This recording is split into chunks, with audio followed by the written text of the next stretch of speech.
SIT ముందు లొంగిపోయిన ప్రభాకర్ రావు అట.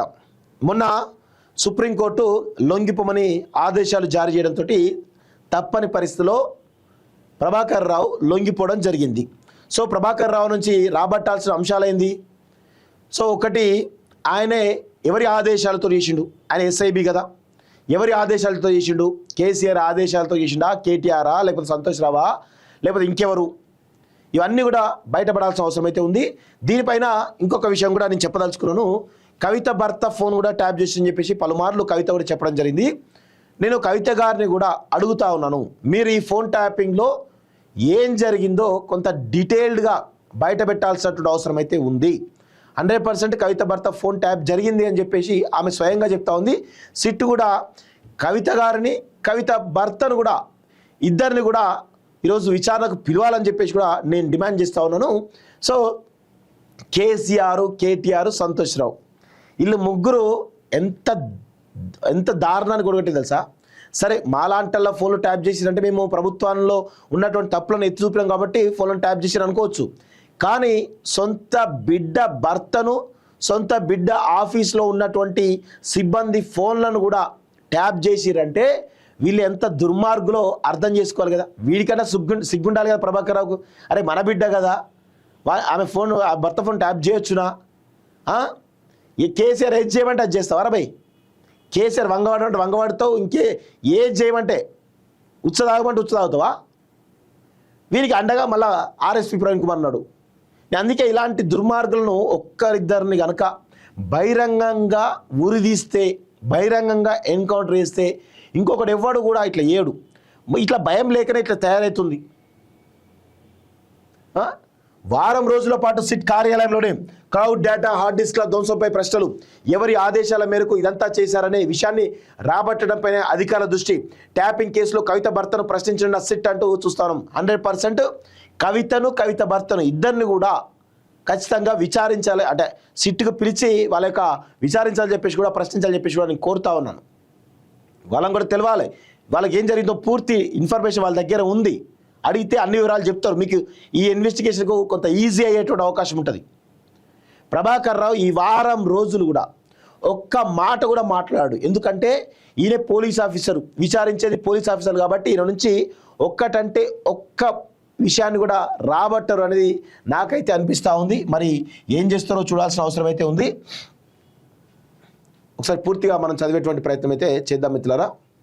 అరే బాబు, మీరు యాడ్లు ఇచ్చినప్పుడు కొంచెం చూడండి, ఏం యాడ్లు ఇస్తుర్రు, ఏం పేపర్లు పెడుతుర్రు. ఫోన్ ట్యాపింగ్ కేసులో తెలంగాణ జాగృతి అధ్యక్షురాలు ఎమ్మెల్సీ కల్వకుంట్ల కవిత భర్త అనిల్ను ప్రత్యేక దర్యాప్తు బృందం ప్రశ్నించనున్నట్లు సమాచారం. ట్యాపింగ్ కేసులో ఇప్పటికే వందలాది మంది బాధితులను సిట్ బృందం ప్రశ్నించిన సంగతి తెలిసిందే.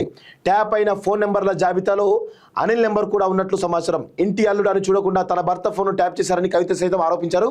ఈ నేపథ్యంలోనే సిట్ ఆయన సైతం ప్రశ్నించి వాంగ్మూలాన్ని నమోదు చేయనట్లు విశ్వసనీయంగా తెలిసింది. కాగా ఫోన్ ట్యాపింగ్ కేసులో దర్యాప్తు అధికారుల ఎదుట లొంగిపోవాలన్న సుప్రీంకోర్టు ఆదేశాల మేరకు ఎస్ఐబి మాజీ చీఫ్ ప్రభాకర్ రావు శుక్రవారం ఉదయం 10:45 సిట్ అధికారి జూబ్లీహిల్స్ ఏసీబీ వెంకటగిరి ఎదుట లొంగిపోయినట్లుగా తెలుస్తూ ఉంది. సో కోర్టు విధించినటువంటి నిబంధనలకు అనుగుణంగా దర్యాప్తు అధికారులు ఆయన ప్రశ్నిస్తున్నారు. ఈ కేసు సంబంధించి దర్యాప్తు అధికారులు ప్రభాకర్ రావు ఐక్లౌడ్ పాస్వర్డ్ మార్చడం, ఫోన్ ఫార్మాట్ చేసి ఇవ్వడంతో అధికారులకు తగిన ఆధారాలు లభించలేదు. సో 100% ఆయన యూఎస్లో ఉన్నప్పుడే ఈ ఫోన్లన్నింటినీ కూడా రిట్రీవ్ చేసినట్టు సమాచారం. ఒకటి. రెండోది, 100% ఇలా కేసీఆర్ పేరు కానీ, కేటీఆర్ పేరు కానీ, సంతోష్ రావు పేరు రానియకుండా చాలా జాగ్రత్త పడినట్లు కూడా తెలుస్తూ ఉంది. కేటీఆర్ ఆల్రెడీ అమెరికాలో ప్రభాకర్ ఉన్నప్పుడు వెళ్ళి అక్కడ పెద్ద డీల్ జరిగినట్టుగా తెలుస్తూ ఉంది. సో గత ప్రభుత్వంలో ఎవరి ఆదేశాల మేరకు రివ్యూ కమిటీ అనుమతి లేకుండా నిబంధనలకు విరుద్ధంగా ఫోన్లు ట్యాప్ చేశారు.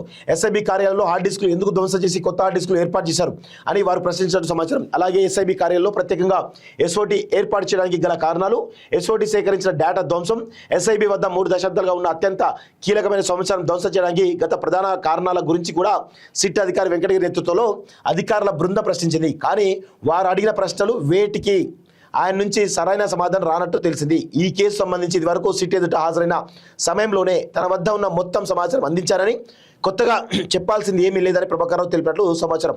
ప్రభాకర్ రావును వచ్చే శుక్రవారం వరకు జూబ్లీహిల్స్ పోలీస్ స్టేషన్లోనే ఏర్పాటు చేసిన సిట్ కార్యాలయంలో ఉంచి విచారించనున్నారు. అందుకు అవసరమైన అన్ని ఏర్పాట్లు సిద్ధించారు. శుక్రవారం ప్రభాకర్ రావుకు ఇంటి నుంచి వచ్చిన భోజనాన్ని దర్యాప్తు అధికారులు అందించారు. రాత్రి టిఫిన్ ఇచ్చారు. ఆయన ఔషధాలు అందుబాటులో ఉంచారు. ఇక సకల మర్యాదలు చేస్తూ ఉన్నారు. ఎవరిని? ఈ దొంగని. ఈ దొంగ ప్రభాకర్ రావు అనేటువంటి దొంగకి సకల మర్యాదలు చేస్తూ లగ్జరీస్ ఇస్తూ ఉన్నారు. ఇప్పుడు అదే లగ్జరీస్ ఒక సామాన్యుడికి ఇస్తారా? వాడు చేసింది ఎంత? దేశద్రోహం. దేశద్రోహం కింద కేసులు పెట్టాలి కదా ఆయన మీద. ఎందుకు పెడతలేరు? ఎంత దుర్మార్గం చూడండి.